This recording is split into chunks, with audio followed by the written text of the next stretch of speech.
Ora bem, e agora para encerrarmos a nossa parte da manhã, já que a gamification é uma disciplina tão human-centered, acho que era preciso falar diretamente sobre seres humanos, e para isso eu convido o Hugo Figueiredo, um free thinker, para nos falar sobre esta nova humanidade. Uma salva de palmas para o Hugo, por favor. Obrigado, Hugo. Obrigado a todos. Obrigado. Penso que não está. Já está? Obrigado pelo convite, Rui. Não percebi muito bem o contexto, mas vamos ver o que é que vai acontecer. O meu nome é Hugo Figueiredo. Quando o Rui me convidou para vir aqui falar um bocadinho sobre este tema, e pensando que haveria várias pessoas, certamente bastante mais qualificadas do que eu, para falar sobre exemplos da gamification, pensei em que é que a minha experiência passada poderia contribuir para, enfim, pensarmos um pouco sobre o que é isto da gamification, porque é que está a correr. E essa é a grande pergunta, e a pergunta que eu vou tentar explorar aqui nestes breves minutos que vos separam do almoço, é o que é a gamification. Porquê a gamification? A minha experiência é muito diversificada, eu sou engenheiro civil, portanto nada a ver com isto. Exerci, depois tive 10 anos numa multinacional americana a vender shampoos e detergentes e fraldas e coisas desse género, e depois tive 8 anos nos mídia, no público, e depois tive mais 8 anos nas telecomunicações, no Ótimos primeiro e depois na NOS. E se alguma coisa, esta diferente experiência, ou estas experiências muito diferentes, me ajudou, foi tentar ter alguma capacidade de poder olhar para as coisas e tentar encontrar um ângulo um pouco diferente e espero um bocadinho original. Daí também esta apresentação ter este título, The People 2.0, The New Pursuit of Happiness. E ela começa, de facto, com a ir buscar uma imagem, que é esta We the People, que vem da abertura da Constituição dos Estados Unidos, esse grande documento no qual, juntamente com a Declaração de Independência, é um documento seminal para aquilo que é a nossa civilização e o nosso modo de vida. E nessa Declaração de Independência tem esta frase muito importante e que é conhecida, bastante conhecida de todos, mas que termina com esta ideia da procura da felicidade. E eu penso que esta é uma reflexão que nós podemos fazer quando estamos a olhar para tudo o que está a acontecer agora, que já foi falado aqui assim pelas pessoas que estiveram aqui antes de mim, mas é importante perceber porque é que isto está a acontecer. E esta ideia da procura de felicidade tem implícita uma noção de bem-estar, uma noção de procura de riqueza, criação de riqueza, posse de bens, sentido de propósito, prosperidade. É uma noção que é individual, mas que também é coletiva.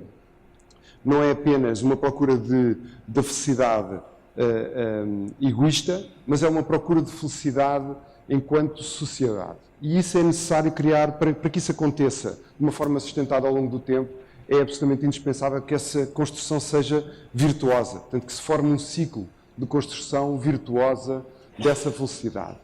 E reparem que essa Declaração de Independência foi em 1776, salvo erro, e portanto a Constituição praticamente seguiu. Estamos a falar de coisas que aconteceram já há bastantes anos e numa era praticamente da pré-revolução industrial, que foi provavelmente o grande primeiro momento de alteração significativa na nossa história enquanto humanos mais recente. E então é importante pensar esta relação que existe entre as pessoas e a criação da riqueza e o bem-estar. E essa relação, a maior parte das vezes, é construída através do trabalho. E é isso que eu trago aqui hoje, esta discussão sobre o que é que são as pessoas e o que é o trabalho. E como é que isso evoluiu ao longo do tempo e em que momento é que estamos e porquê é que isso então introduz esta possibilidade da gamification ter um papel muito importante para o futuro de todos. Então o que é isto das pessoas? E as pessoas têm uma definição que é biológica, que é a noção de ser humano, que ainda por cima de Homo sapiens, de homem sábio, portanto homem que pensa. Há depois uma definição filosófica que tem a ver com um contexto moral, institucional, mas também a noção da autoconsciência, a noção do passado, a noção do futuro. Muitas pessoas, estudiosos, filósofos também, consideram que isso é principalmente o que nos faz humanos. É esta noção de autoconsciência, a noção do passado, a noção do futuro. E depois, mais próximo daquilo que nos traz aqui hoje, uma noção de pessoa na lógica da gestão. E na lógica da gestão, além da versão, obviamente, de meio de produção, há aqui este elemento que está dentro de uma organização que procura, tem expectativas, tem atitudes relativas ao trabalho, motivação, participação, liderança, comunicação, conflito, produtividade, influência, poder, e portanto tem estas necessidades de satisfação, realização. Ou seja, parte da procura da felicidade também é através do trabalho. Mas o que é isto do trabalho? Que essência é que é o trabalho? O trabalho e esta definição de trabalho são também definições que têm vindo a evoluir muito ao longo do tempo. É trabalho livre, é assalariado, é de esforço, é mental, é de resultado. Esta noção de trabalho que nós simplesmente hoje temos como o principal meio através do qual nós obtemos coisas, porque o trabalho está, em geral, associado a um salário, na verdade, como eu digo aqui no final, ele é um emprego, é uma fonte de apreciação, uma fonte de poder e é o principal local onde nós interagimos também numa lógica social. Mas como é que este trabalho evoluiu ao longo do tempo? 3 imagens que, na sua essência, não diferem muito. Estamos a ver pessoas coletivamente numa atividade, que eu vou chamar de trabalho, e os números que acompanham estas imagens são os números que, em determinadas épocas, corresponderam àquilo que hoje consideramos o setor primário, o setor secundário transformativo e o setor dos serviços. E, portanto, até 1800, sensivelmente, 70% das pessoas trabalhavam da agricultura. E apenas 30% trabalhavam noutras áreas, 20% na transformação e 10% noutras atividades. No virar do século XX, esta alteração, esta transformação resultante da Revolução Industrial, já tinha 40% das pessoas a trabalhar nas áreas transformativas e apenas 40% das pessoas a trabalhar nas áreas da agricultura e já 20% nas restantes atividades. E agora, neste momento, essa percentagem representa, a nível mundial, 10% de pessoas que trabalham no setor primário, 20% no setor de transformação e 70% trabalham já no setor dos serviços. E questiona-se até que neste setor dos serviços, fosse aqui na quarta revolução, a revolução tecnológica, portanto se existiria até um setor quaternário, que enfim, talvez ainda não esteja totalmente definido para poder ser considerado assim na literatura, mas que na verdade já começa a não fazer muito sentido considerar 70% num setor, se calhar já vale a pena começar a tentar parti-lo em vários setores. E isso aconteceu significativamente nos últimos anos. E os grandes momentos de transformação foram em 1800, com o início da Revolução Industrial. As pessoas, provavelmente, nessa altura, sentiram muitas das angústias que nós hoje começamos a sentir relativamente àquilo que possa ser o futuro, que é, então vem aqui um conjunto de máquinas fazer um conjunto de atividades que antes eram artesanais, e então o que é que nós vamos fazer? Vamos sair dos campos e passar para as cidades para poder trabalhar nessas fábricas e poder ganhar um salário, e foi assim que nasceu também muita da capacidade de construção de uma classe média, que depois veio mais tarde a consumir e tudo isso. À medida que as máquinas se foram substituindo as pessoas nas próprias fábricas, através da robotização, as pessoas também naturalmente se foram deslocando para os serviços. E isso aconteceu também no pós-guerra, a seguir à Segunda Guerra Mundial, onde também aconteceu mais um fenómeno, que foi, como os homens estavam todos a combater, as mulheres tiveram que ir para as fábricas. Quando acabou a guerra, as mulheres já não voltaram para casa. E isso tornou também uma grande revolução, que foi a revolução das mulheres entrarem no mercado de trabalho. Portanto, tudo isso aconteceu, essencialmente, nos últimos 60 anos, no pós-guerra, Segunda Guerra Mundial. As mulheres entraram no mercado de trabalho, o setor de serviços a aumentar, a robotização. E, portanto, essa mudança, que é uma mudança da qual sempre se fala, mas que, a verdade, a sua grande diferença é a que ritmo é que ela está a acontecer e aquilo que acontecia, se calhar, num espaço de 1 ou 2 gerações, permitia que os mais novos se formassem já pensando naquilo que seriam os empregos do futuro, e hoje em dia nós estamos numa situação que é muito diferente, que é no espaço de uma própria geração que as coisas se tornam caducas e que as pessoas, de repente, se calhar já não têm a mesma intimidade que tinham antes. Então, o que é que nós vamos fazer? O que é que as pessoas vão fazer? O que nós assistimos é esta capacidade cada vez mais, tenho aqui apenas três imagens ilustrativas, do ponto de vista da agricultura, claramente, estamos num ponto de produtividade gigantesco, nas sociedades desenvolvidas só 5% das pessoas é que trabalham na agricultura.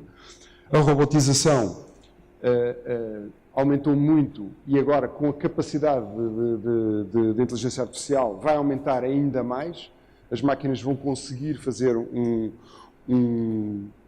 mais e melhor, não há turnos, não há horas extraordinárias, etc. Portanto, as pessoas vão ser substituídas pelas máquinas.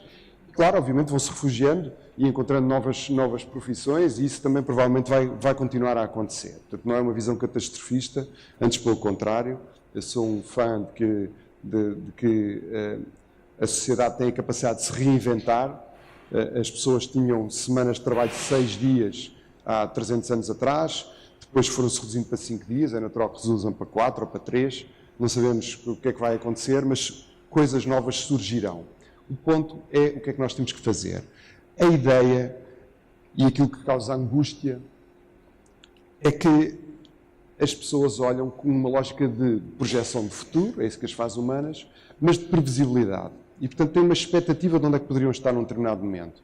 E este acelerar da mudança, o que traz é que, de repente, a sua expectativa é agorada e é ultrapassada.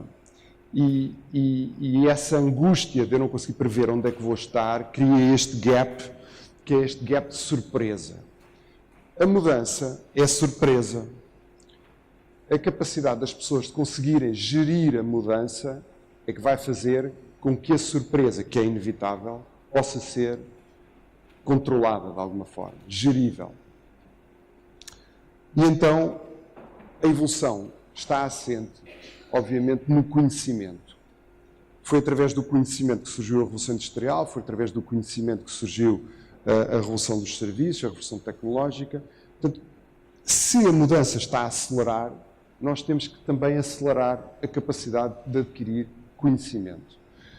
E eu socorro-me aqui assim um bocadinho desta dicotomia entre a empresa, e voltando agora a esta ligação das pessoas e as empresas. Por um lado temos as pessoas que têm, enfim, são pessoas, procuram conhecimento, procuram felicidade, e aquilo que é, de certa forma, o espelho destas ansiedades ou destas vontades dentro das empresas. Portanto, temos a organização empresa, temos a inovação por contraposição ao conhecimento e temos o crescimento como contraponto da felicidade. Portanto, digamos, as empresas procuram inovação, procuram crescimento e têm como motor para isso não só as máquinas, mas também as pessoas, e que essas procuram conhecimento e felicidade. E esta mudança é muito rápida. Eu não estou conseguindo dar. Não.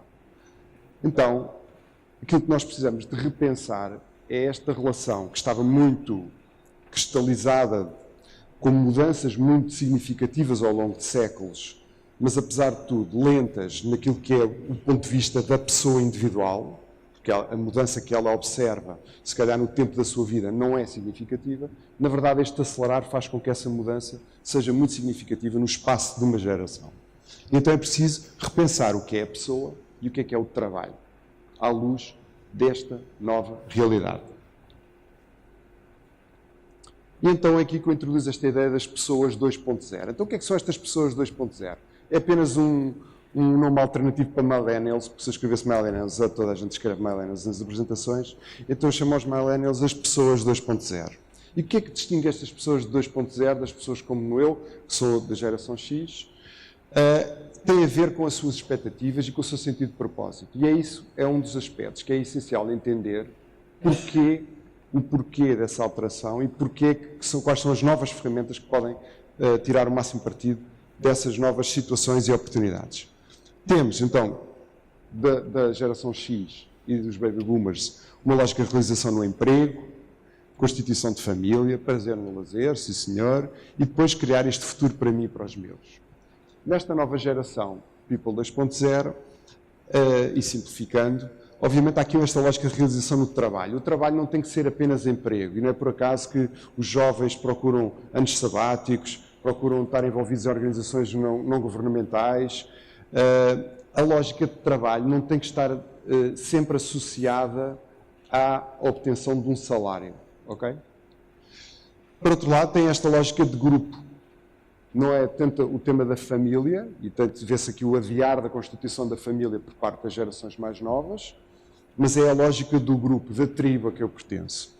Continua a haver, obviamente, prazer no lazer. O lazer pode não ser o mesmo tipo de lazer que víamos nas gerações anteriores, mas há uma lógica de viver no presente. Não é por acaso que também surgem todos estes cursos de meditação, onde as pessoas são ensinadas a viver no presente. Para os jovens, os mais jovens, esse é o seu território. E, portanto, há aqui uma grande diferença entre aquilo que são as pessoas, onde eu me incluo, e estas pessoas 2.0, que são os millennials.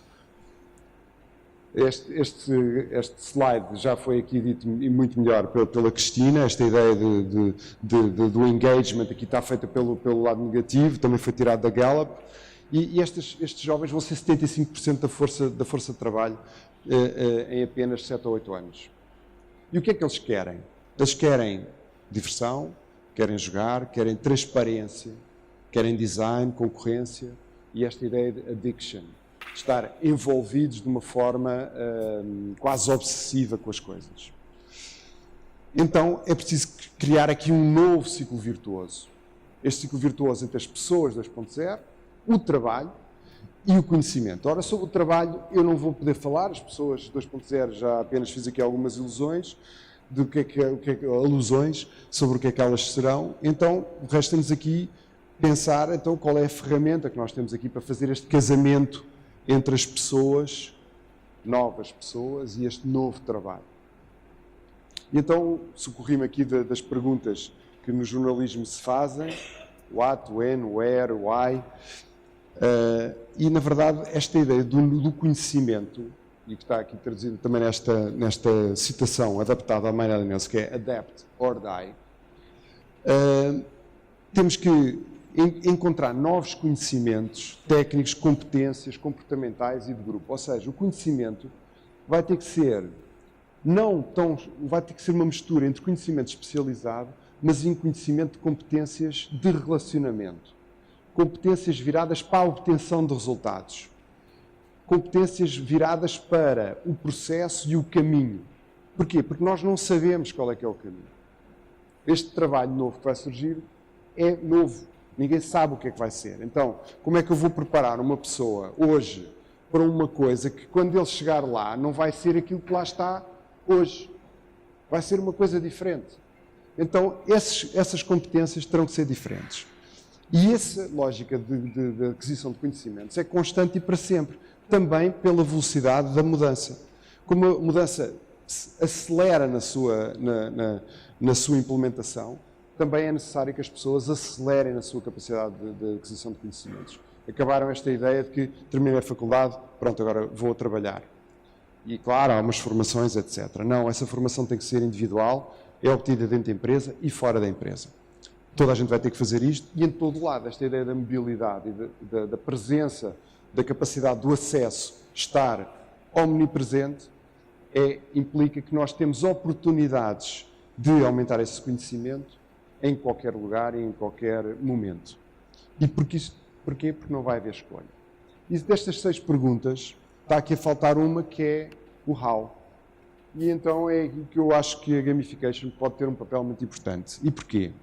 Porque nós temos que pensar, se temos que criar um novo tipo de conhecimento e temos que fazer isso de uma forma mais rápida, se calhar uma abordagem incremental não é a melhor abordagem. Mais vale, se calhar, irmos um bocado back to basics, que é como é que nós aprendemos.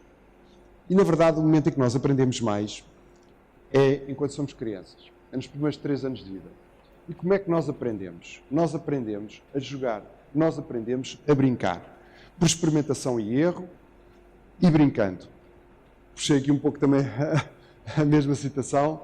Try again, fail better. As crianças fazem isto de forma instintiva, mas as empresas vão ter que fazer e os adultos vão ter que fazer isto também.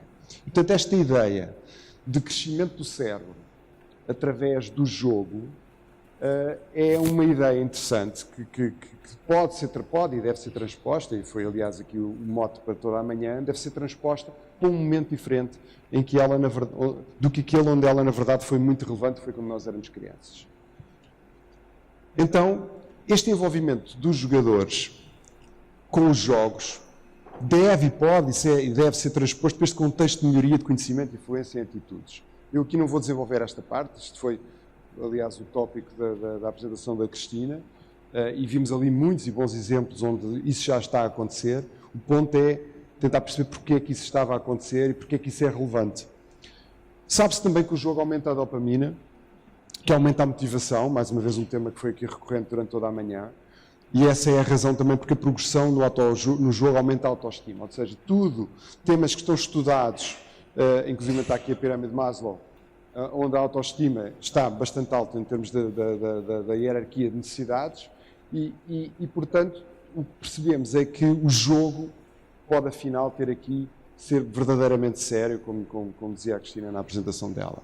É sobre o processo. A recompensa é verdadeiramente chegar ao final, mas esse é um momento apenas de mudança para um novo jogo. No processo é que se adquirem esses conhecimentos, no processo é que se evolui. Ok? E é no processo que nós temos que encontrar no jogo e no design do jogo a capacidade também de nos incentivar a continuar e a avançar e nesse processo ir adquirindo esses novos conhecimentos ou essas novas competências. Pronto, obviamente, em termos de gamification, já se falou aqui sobre a narrativa, o feedback imediato, a diversão, todos estes temas são essenciais, mas eu aqui não me deteria, passaria apenas para um outro que eu acho que é relevante, dos don'ts, que é as empresas não podem olhar para esta nova moda, chamemos-lhe assim, como um tema de diversão obrigatória. As pessoas não podem ser obrigadas a divertirem-se.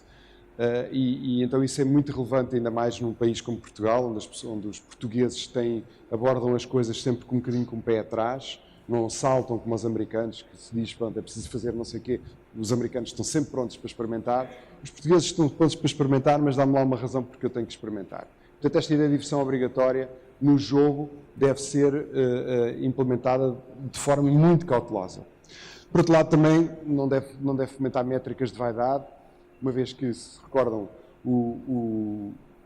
os Lusíadas terminam com a palavra inveja, e, portanto, incentivar comportamentos dentro da empresa, através do jogo, que possam depois alimentar métricas de vaidade, certamente vai ser um backlash, vai-se voltar contra o próprio jogo e contra os objetivos do jogo, uma vez que, vamos lembrar, de facto, as pessoas jogam o jogo por si, e é da lógica coletiva que vai surgir a vontade de fazer, aliás, a capacidade de conseguir esses resultados para a empresa. E depois, obviamente, o desalinhamento com a estratégia. E, por fim, nós falámos aqui assim do tema da gamification enquanto modelo novo para acelerar conhecimento, acelerar inovação dentro das empresas, mas continuamos a formar os nossos jovens da mesma forma que se fazia há 200 anos atrás. Uma secretária, com um professor, a fazer uma lecture, a dar uma palestra, a ensinar um conceito num quadro, quadros agora digitais, claro, mas não há grande diferença. E, portanto, se nós acreditamos que isto é verdade e que dentro das empresas vai ser possível introduzir um conjunto de novos conceitos de aceleração do conhecimento, porquê deixar isso apenas nesse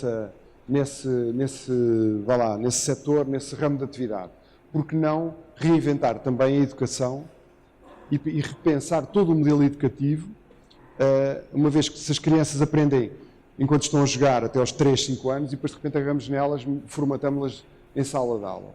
Porquê não trazer também esta lógica da gamification para o processo de aprendizagem, alterando radicalmente a construção das competências para que quando eles cheguem à vida adulta, tudo isto que nós estamos agora todos aqui, já adultos, a tentar aprender de novo, para eles seja um processo natural. E é esse, no fundo, a mensagem final. Não só isto é relevante e sério para as empresas, mas é relevante e sério para o processo educativo e para o futuro da sociedade em geral. E com isso, termino. Muito obrigado.